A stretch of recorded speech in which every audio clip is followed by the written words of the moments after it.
大家好，我係 Michael 楊迪森，歡迎翻嚟 Michael 楊迪森旅遊頻道。上次同大家講咗啦，北海道道東冬季鮮為人知嘅秘密。今次咧，等我再同大家講下道東嘅夏季，連主流媒體都冇講嘅一啲獨特嘅體驗，同埋包保你身邊人或者朋友一定驚喜嘅有趣嘅玩法。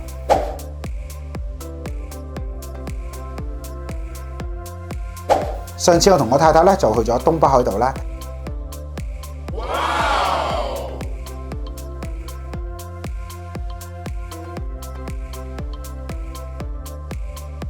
就做咗一個好特別嘅郊外野餐體驗，咁我哋就安排咗一個美食車啦，仲要係高級版嘅。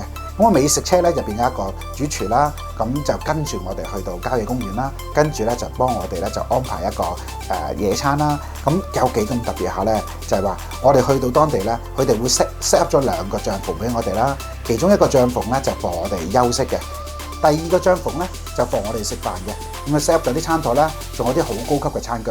有曬 waitress 啦，有曬所有嘅餐飲啦，咁亦當然有風扇喺度啦。咁跟住個主廚咧就會喺個美食車咧就煮定曬一啲嘅美食啦，就揾個 waitress 咧送到我哋個帳篷入邊慢慢享受嘅。咁呢個體驗咧真係比較特別啊，因為喺國家公園入邊咧，感覺上咧仲有一個咁高級嘅環境咧，去享受一個午餐咧，其實係真係好少有嘅。咁呢一個其中一個體驗咧，係我值得一讚，同埋可以同大家去分享嘅。同埋咧，我哋用餐嗰陣時咧就開咗一支咧北海道嘅白酒，估唔到咧原來北海道嘅白酒咧係咁 fruity 嘅，咁大家都可以試一試。咁如果大家自己有私人嘅廚師嘅，不妨咧你可以帶你嘅私人廚師去做一個高級版嘅野餐。第2個體驗咧，大家一定要留意啦。呢個唔係一個好奢華、好貴嘅體驗嚟嘅，但係咧就可以俾到你身邊人啦，或者小朋友咧一個好大嘅驚喜嘅。咁啊，上次喺東北海道咧，我哋去過一個叫三文魚嘅博物館啦，咁就睇到啲三文魚去嗰個一啲嘅簡介啦，佢哋每年幾時翻嚟去繁殖啦，佢哋點樣去繁殖啦。咁睇完之後咧，我哋出咗去咧，就見到一個養殖池啦。咁個館長咧就介紹嗰啲三文魚佢哋嗰個生態啊。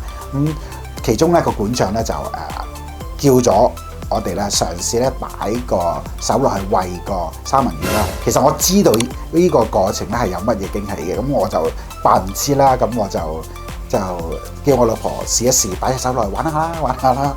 咁咧點知我老婆唔中伏喎。咁最後咧個館長咧就示範一次，擺隻手落去餵嗰啲三文魚啦。咁突然間個三文魚噗一聲咬咗館長個手嗰度，哇！嚇到我老婆即刻彈開。其實咧啲三文魚咧本身係冇牙嘅，而館長咧每日咧都會有呢個表演嘅。咁但係咧如果你唔知咧，真係好大驚喜。無論大人咧或者小朋友咧，一定會笑到爆。第3個體驗咧，大家都一定要試嘅，就係摩洲湖咧餐艇啦。咁餐艇有乜咁特別咧？原來喺摩洲湖餐艇咧，你會發現咧啲水清到咧，你難以置信嘅。你會見到咧水底入邊一啲嘅海藻咧係好清晰嘅，同埋咧當地嘅導遊話咧，原來啲水咧係可以咧乾淨到可以飲嘅。咁當然我就唔建議大家飲啦，但係個環境咧真係令到你真係好開心。咁你諗下，試想下啲風吹過嚟啦，你又見到啲水草喺水底咧不停咁喐，又聽到啲雀仔聲喺度叫咧，其實一個好舒適嘅餐艇體驗嚟嘅。咁最後咧完結之前咧，我哋嘅導遊咧都好識做，去ready 咗一啲茶啦。咁之後咧，等我哋休息嗰段時間咧，就攞個獎咧送到埋嚟面前。咁你諗下喺水中間餐下艇好攰嗰陣時，突然間有人遞杯茶俾你咧，其實咧都係一個好好嘅體驗嚟嘅。去東北海道咧，就一定要去知床半島嘅。上次咧，我就同咗我太太咧，就坐咗條船咧，就去睇鯨魚嘅。好彩一次過睇到10幾條殺人鯨。咁呢一個咧，真係一個好特別嘅體驗嚟嘅。咁原來咧，每年咧5至7月咧，喺知床半島咧，基本上你一定咧睇到呢鯨魚嘅。咁除咗之外咧，8至9月咧，你仲可以睇到抹香鯨啦，同埋呢個座頭鯨嘅。咁玩完呢一個之後咧，我哋就因為時間嘅緊迫嘅關係啦，我哋就冇再去睇熊出沒啦。咁因為我哋之前都有睇過。咁但係如果你有時間嘅，其實你仲可以坐一個觀光船啦，去到知床半島咧睇呢個熊出沒。而熊出沒咧，其實每年咧大約如果冇記錯咧，5至10月呢段時間咧，你都會睇到熊出沒嘅。咁基本上咧，你一定可以睇得到添。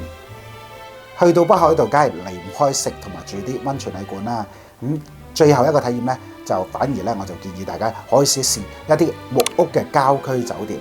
咁住呢啲木屋嘅郊區酒店咧，其實咧有別於你自己住 Ryokan 或者 City Hotel 啦。咁你夜晚喺一啲郊區咧望出去個環境咧係好舒適嘅。咁你抬頭一望，基本上咧見到滿天都係星星喺夏天嘅。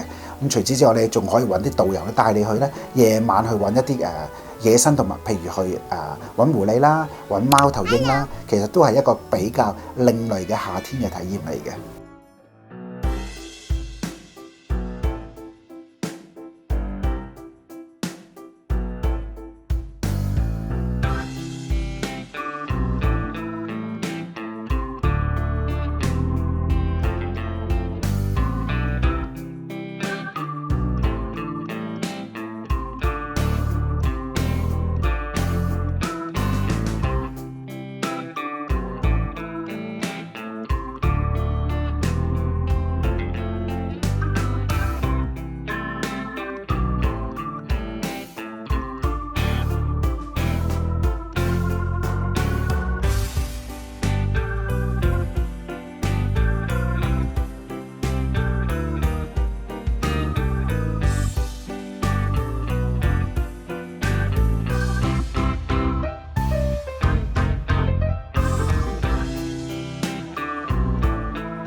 北海道咁大，點知道東啊？等我 Michael 下次再同大家講北海道其他地方春夏秋冬唔同嘅體驗。如果大家喜歡我頻道，記得留言、讚好、訂閱，撳埋個啷啷，等我有新片通知你。下集見。